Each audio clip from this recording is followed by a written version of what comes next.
If you're a heating air conditioning technician or even a salesperson, what's the hot hand in sales? Why does it matter? And how can it absolutely go wrong? This is a super important question. I'm Scott Sylvan Bell, coming to you live for HVAC Technician Sales Secrets on a perfect day to talk about sales and a perfect day to talk about you. So I want to talk to you about a belief that some companies have when it comes to being in sales.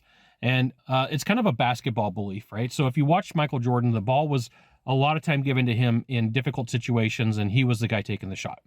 So what companies have done is they've adopted this belief that there's one or two salespeople on the team, one or two technicians on the team, one or two plumbers on the team that have the most capability over anybody else, and they're going to keep feeding them the leads. They're going to keep feeding them the points. Now, what this does is it keeps one or two or three salespeople, technicians, or plumbers in the game where like they've got ultimate confidence, right? They know that they're being fed the best of the best. They know that they're not meeting with one-leg appointments. They know that they're not meeting with difficult clients. They know that they're not going to rental properties.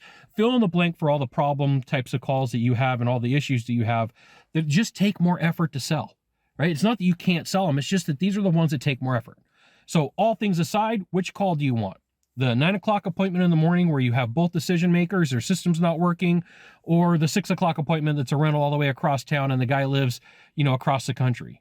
Like, we know which jobs have a higher probability of selling. So what happens is the hot hand, the dude, the chick, the bro, the babe, that's supposedly the best is the one that's going to get the bulk majority of the leads.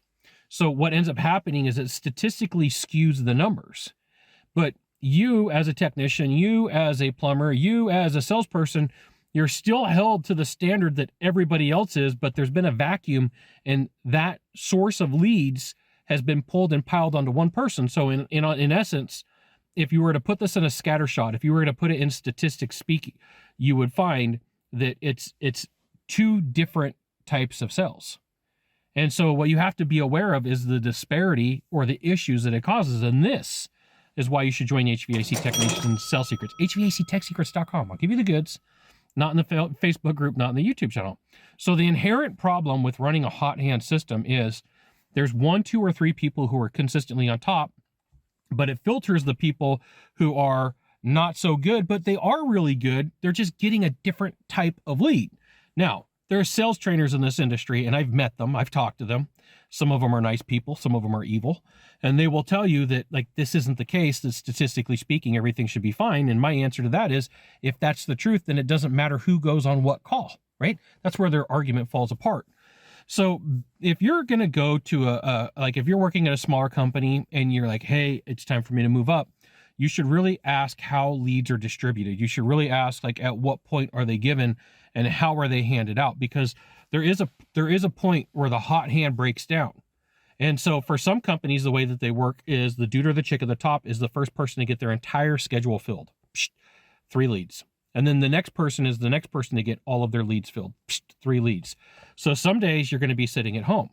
Now, there's another couple of problems, right? If you've got a business owner, if you've got a manager, if you've got a supervisor that really wants to destroy you, they can skew these numbers and make you look like a horrible salesperson, which starts making you question, like, what's wrong with me?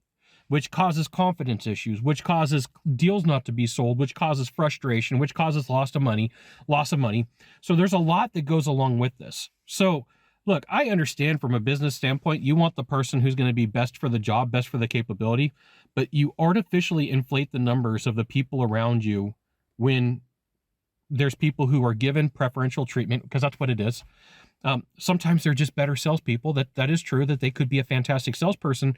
But really, let me ask you something at the end of the day. Are they a fantastic salesperson because they have the confidence, the skills, the talents, the capabilities, or is it because they're being fed, which gives them extra confidence, which feeds to their talents, to their skills, and to their capabilities, right? And like, if you're in an organization, you're like, hey, Scott, I don't know if this is working out.